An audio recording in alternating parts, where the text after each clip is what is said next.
All right, this guy is nuts. Mr. Donny in Liberty Bibbity. Cut! Liberty Butumal. Mibbity Lutual. I can't even say his name. All right, just gonna call him Dan.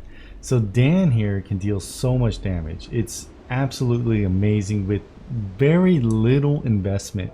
And then if you can buff him, he does even more like insane damage. It's insane. So my Dan is very free to play friendly with the exception of his light cone. So I did pick up his light cone. It is best in slot. It does give me a little bit of benefit that really only light spenders can get. Free to play aren't going to be able to get his light cone, but it's not that much better than the other light cone, but it does give him a little bit of benefit. Outside of that, everything else is super free to play friendly. Look at my traces, they're not even leveled up that high. Again, very low investment.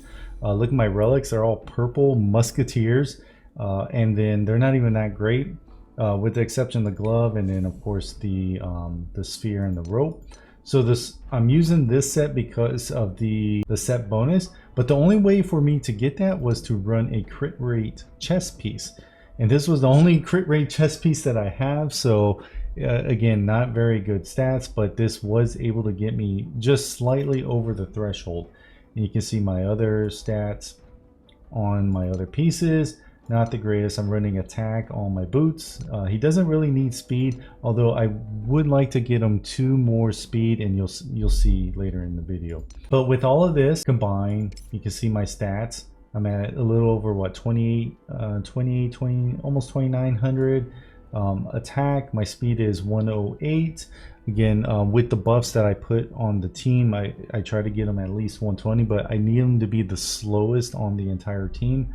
My crit rate again is just over 70%, but I took a huge hit to my crit damage. I like running him with Yukong and Ting Yun. So Ting Yun, does a lot of buffs, and Yukong is somewhat situational because you really need her E6 to shine. You don't have to have it, but it makes it so much better because you get 1 more of the rowing bowstrings. So if you're not really familiar with her, the main thing is she can do some damage, but it's really about her her skills. Oh, right here. And I don't even have that high of investment, you can see here, but it's between her ultimate and her skill. So when you use her skill, it creates the rowing bowstrings, which gives 75% attack. That alone is pretty good, but it only works for the 2 next people that run after her. So you have to time her or position her in your team so that Dan will actually get the buffs. But then on top of that, if you do her ultimate while she has rowing bowstrings active, then this is where you get significant damage bonus. And you can see I'm only level 6. If I was to go up much higher, I mean, whoever gets this buff starts hitting very, very hard. So Dan already hits hard, and then you buff her with this, or buff him with this, buff him with Ting Yun. He hits very, very, very hard. So in addition to the skills, I'm also running relics that are trying to boost the team. So with Yukong, I'm running the Ageless, so I get 8%. Same with Ting Yun, so that is a combined 16%.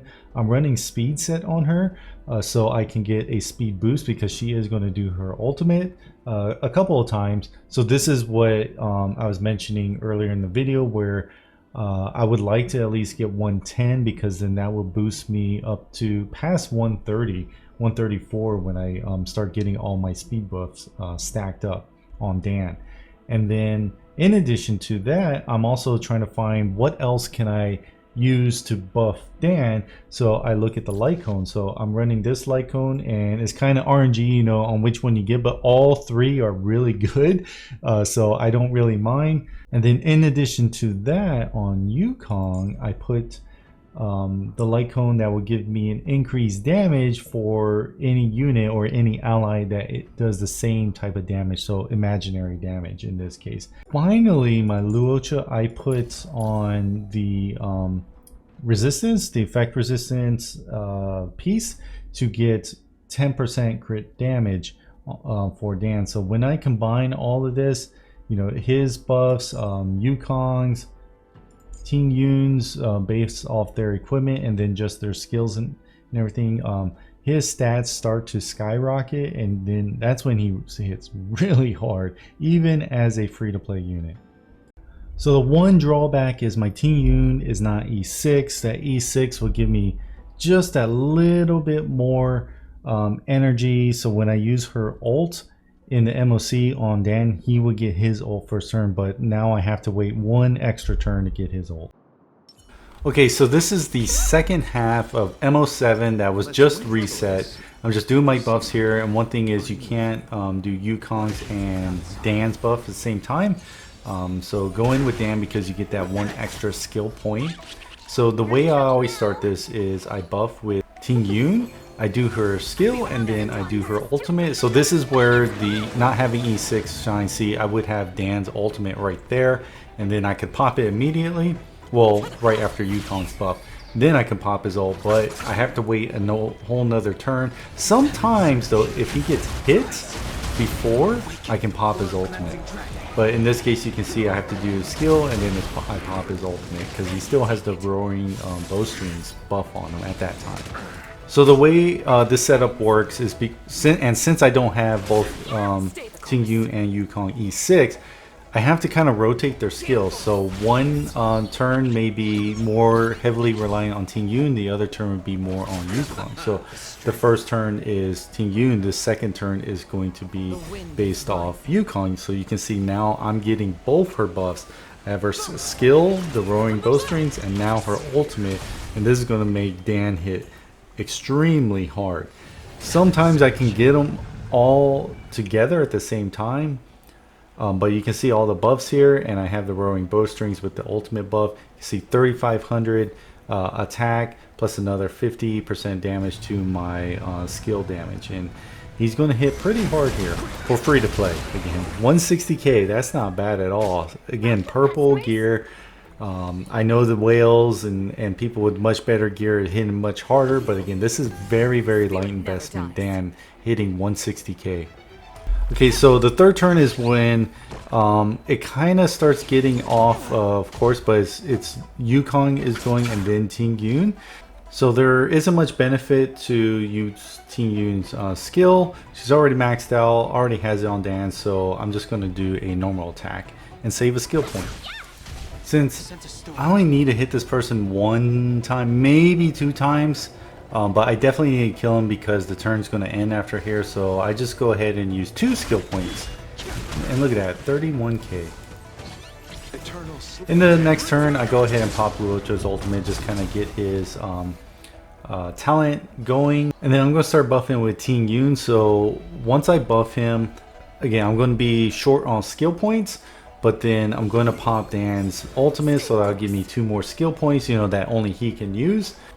And then after his ultimate, I'm going to use Ting Yoon's ultimate to buff him again, and then he's going to do his attacks.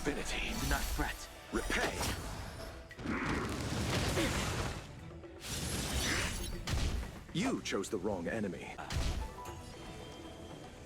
Awaken dormant scales. So got about 43k with his ultimate. Now I have his buffs, and I'm going to buff him with Ting Yoon's ultimate. The only thing I don't have is Yukong's ultimate, but even without that, I still have the roaring bowstring up. So you can check out my stats here. So you can see I have another 32% attack, and look at my stats, almost 4,000 attack. I'm at about 140 speed plus another 72% of damage, and he's going to hit pretty hard. 140k. The only thing I needed was Yukong's ultimate, but that's really hard to sync up.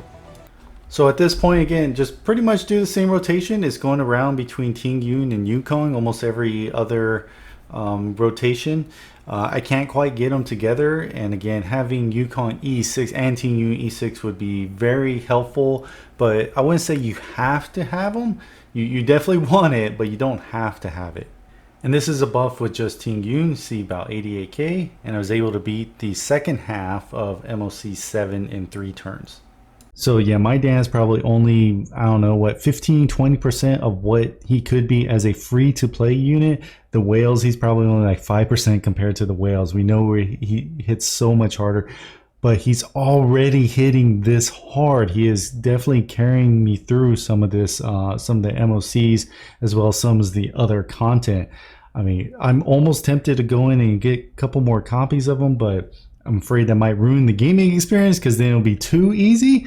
You know, what's really good about them, I have to kind of think about my skill usage and who's going to use it and my turns, and have to kind of like do some theory crafting with my relics and my light cones and all that. It's actually it's kind of enjoyable, you know. So I'm really happy about him being in the game. I'm just a little concerned. Hopefully he isn't overpowered. Maybe he might be, especially on the whales, but at the end of the day, it's a single player game. I don't really care anyways. I'm definitely enjoying him, and I think, yeah, if you can get him, if you were thinking about skipping, you probably don't want to, but you know, at the end of the day, it's up to you. All right, well, that's it for me. Thanks for watching. See you on the next one.